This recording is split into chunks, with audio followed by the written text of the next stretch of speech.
सभी को मेरा नमस्कार। आज अपने करने जा रहे हैं विशेषण। तो संज्ञा और सर्वनाम मैं पहले ही करवा चुकी हूँ। तो संज्ञा और सर्वनाम की विशेषता बताने वाले शब्दों को क्या बोलेंगे? विशेषण बोलेंगे। देखिए, जैसे नीला आकाश, आज आकाश एकदम नीला है। तो आकाश की विशेषता, ये संज्ञा शब्द है, इसकी विशेषता बता रहा है ये वाला शब्द। तो नीला शब्द क्या हो जाएगा? विशेषण हो जाएगा। यही लिख देती हूँ मैं, विशेषण हो जाएगा। और देखिए, नई कार, राम ने नई कार खरीदी। तो कार की विशेषता कौन सा शब्द बता रहा है? ये शब्द, कि नई कार, पुरानी कार, टूटी हुई। तो ये सब क्या हो जाएंगे? विशेषण शब्द हो जाएंगे। अब देखें, अकेले इसमें गुण ही नहीं, दोष भी विशेषता को ही प्रकट करते हैं। जैसे राम बुरा लड़का है। तो लड़का, इसकी राम की विशेषता क्या है? राम की विशेषता क्या है? कि वो बुरा है। तो बुरा शब्द भी क्या हो जाएगा? विशेषण हो जाएगा। अब देखें, इसमें विशेषण करने से पहले 2-3 चीज़ें हमें पता होनी चाहिए। क्या चीज़? एक तो विशेषण, विशेष्य और प्रविशेषण। विशेषण से संबंधित तीनों चीज़ें मैं आपको बता रही हूँ कि ये क्या होते हैं। विशेषण किसे कहते हैं? जो विशेषता, उस शब्द को कहते हैं जो विशेषता बताई जाए, जो विशेषता बताई जाए। अभी मैं उदाहरण से भी बता दूंगी। बताई जाए। विशेष्य किसे कहते हैं? जिसकी विशेषता बताई जाए। क्या? जिसकी विशेषता बताई जाए। देखें अच्छी तरह से, इसमें नीला आकाश में किसकी विशेषता बता रहे हैं? आकाश की। किसकी विशेषता बता रहे हैं? आकाश की। तो जिसकी विशेषता बताई जाए वो शब्द क्या कहलाएगा? विशेष्य कहलाएगा। वैसे तो ये संज्ञा शब्द है, लेकिन जिस शब्द की हम विशेषता बताते हैं वह शब्द क्या कहलाता है? विशेष्य कहलाता है। और जो विशेषता बताई जाए, क्या विशेषता है आकाश की? कि वो नीला है। जो उसकी विशेषता बताई जाए वो शब्द क्या हो जाएगा? विशेषण हो जाएगा। यहाँ नीला शब्द क्या है? विशेषण। और आकाश क्या है? विशेष्य। यहाँ नई शब्द क्या है? विशेषण। और कार क्या है? विशेष्य। यहाँ राम क्या है? बुरा लड़का है। तो बुरा शब्द क्या है? विशेषण है। तो राम क्या है? विशेष्य। किसकी विशेषता बता रहे हैं? राम की विशेषता बताई जा रही है। अब देखें, प्रविशेषण क्या होता है? ध्यान में रखना है, प्रविशेषण विशेषण की भी विशेषता, विशेषण की भी विशेषता बताने वाले शब्द, बताने वाले शब्द क्या कहलाएंगे? प्रविशेषण कहलाएंगे। विशेषण की भी विशेषता बताते हैं ये वाले शब्द। जैसे देखिए, मैंने लिखा राम अच्छा लड़का है। अच्छा शब्द क्या है? विशेषता है। ठीक है। अगर मैं लिखूं कि ये विशेषण शब्द हो गया, ठीक है, ये हो गया विशेषण। अगर मैं लिखूं राम बहुत अच्छा लड़का है, तो अच्छे का भी क्या हो गया? अच्छा, यानी कि बहुत अच्छा। तो अच्छा शब्द विशेषण है, तो विशेषण की भी विशेषता कौन सा शब्द बता रहा है? ये वाला शब्द बता रहा है। तो ये क्या हो जाएगा? प्रविशेषण हो जाएगा। ये हो गया विशेषण और ये हो गया विशेष्य। आ गया समझ में? जैसे गहरा नीला आकाश, गहरा नीला आकाश। आकाश कैसा है? नीला है। नीले में भी कैसा नीला? गहरा नीला। तो गहरा शब्द क्या हो जाएगा? प्रविशेषण हो जाएगा। और नई कार, बहुत ही नई, एकदम नई कार, तो बहुत नई, बहुत शब्द क्या हो जाएगा? एकदम नई कार। तो एकदम शब्द क्या हो जाएगा? प्रविशेषण हो जाएगा। आ गया समझ में? ये है विशेषण, विशेष्य और प्रविशेषण के बारे में आपको बता दिया।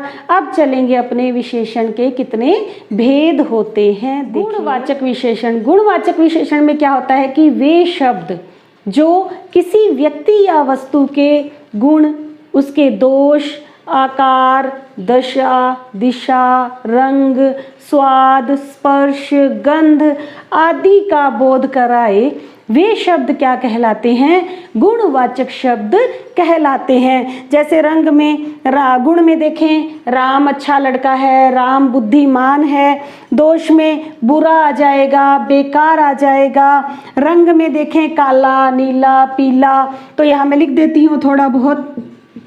गुण में जैसे अच्छा हो गया, दोष में बुरा शब्द आ गया, और भी बहुत सारे शब्द आ सकते हैं। रंग में आ गया काला, नीला, पीला, सब आ जाएंगे, ठीक है। और आकार में, आकार आ जाएगा बड़ा, छोटा, लंबा, नाटा, ये सब आ जाएंगे आकार में।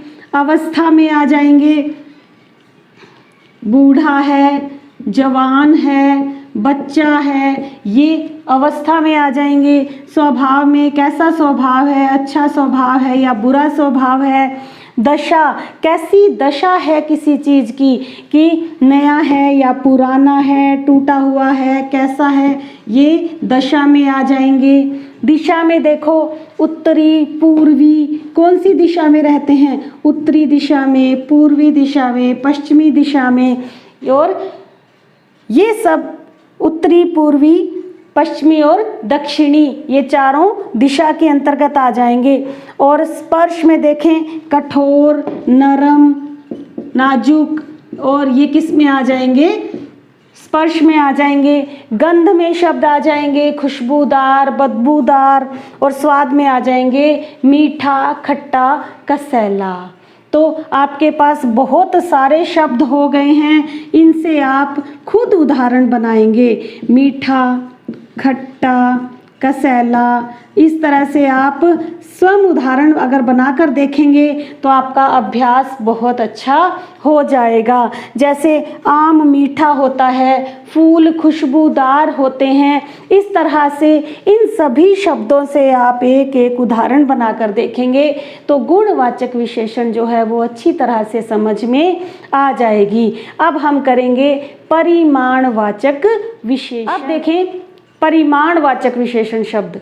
परिमाणवाचक विशेषण में क्या होता है? ऐसे शब्द जो किसी व्यक्ति या वस्तु के माप, तोल या मात्रा का बोध कराएं। ध्यान रखना है, परिणाम और परिमाण में अंतर है। परिणाम का मतलब होता है नतीजा और परिमाण का मतलब होता है मात्रा, तोल या माप। तो मात्रा, तोल या माप का बोध कराने वाले शब्द क्या कहलाते हैं?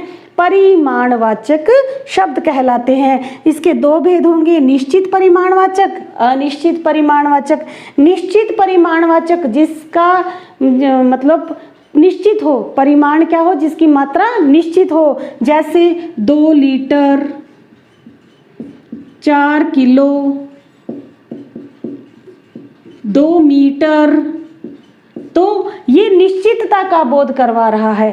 अनिश्चितता में देखें कम, बहुत, ज़्यादा, थोड़ा।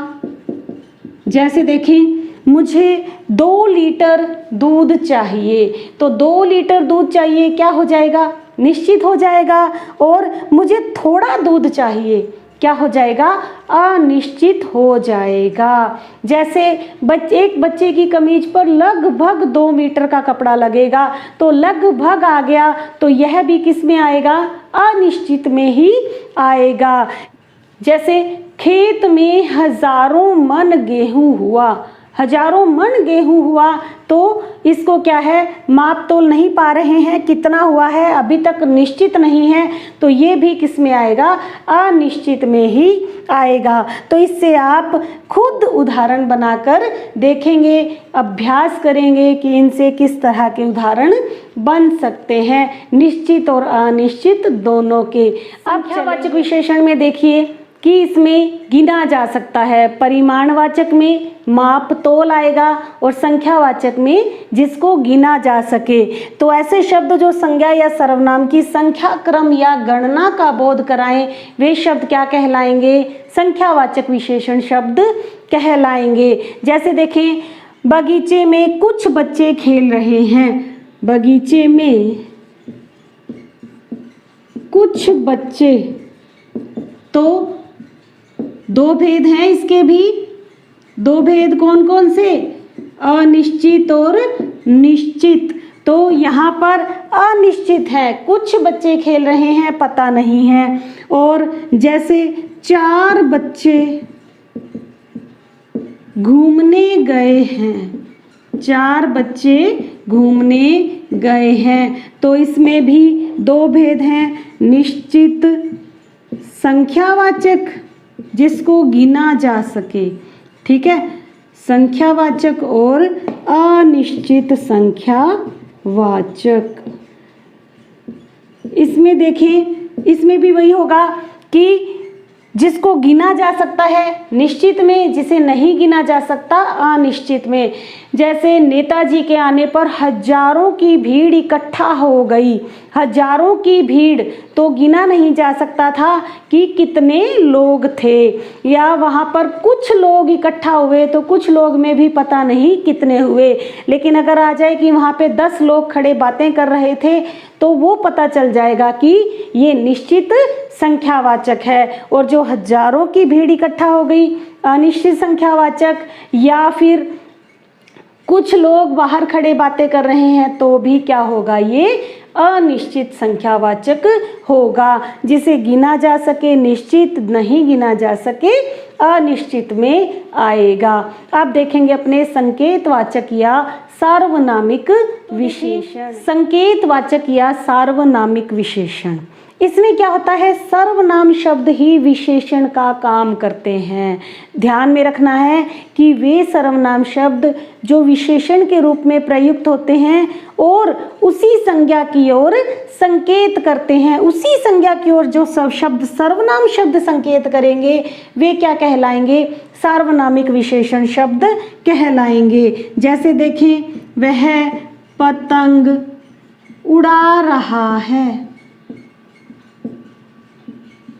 और वह पतंग उड़ रही है। अब देखिए, अंतर समझने की कोशिश करें कि वह सर्वनाम है, वह सर्वनाम है। अब इसमें से एक तो है निश्चयवाचक सर्वनाम और एक है सार्वनामिक विशेषण। तो वह पतंग, मैंने आपको देखें, संकेतवाचक की परिभाषा पढ़ो अच्छी तरह से। वे सर्वनाम शब्द जो विशेषण के रूप में प्रयुक्त होते हैं, इसे छोड़ दो, उसी संज्ञा की ओर संकेत करेंगे, जो उसके साथ में संज्ञा दी होगी उसी को संकेत करेंगे। तो पहले वाले में संकेत कर रहा है क्या, देखो, वह पतंग उड़ा रहा है, वह के बाद में पतंग संज्ञा आ गई, वह के बाद में संज्ञा आ गई। लेकिन ये वाला शब्द जो है, ये किसी और की ओर संकेत कर रहा है कि कोई और उड़ा रहा है, कोई बच्चा उड़ा रहा है। तो ये हो जाएगा निश्चयवाचक सर्वनाम। ये अंतर बता रही हूँ मैं आपको, ठीक है। सर्वनाम शब्द जो विशेषण के रूप में प्रयुक्त होंगे। वह पतंग उड़ रही है, तो ये जो शब्द है ना, ये वाला, ये इसी संज्ञा को संकेत कर रहा है, तो इसलिए ये हो जाएगा संकेतवाचक या सार्वनामिक विशेषण शब्द बन जाएगा। और भी इसके उदाहरण है, दरवाजे पर कोई आया है, कोई आया है। तो कोई क्या है? अनिश्चयवाचक सर्वनाम है।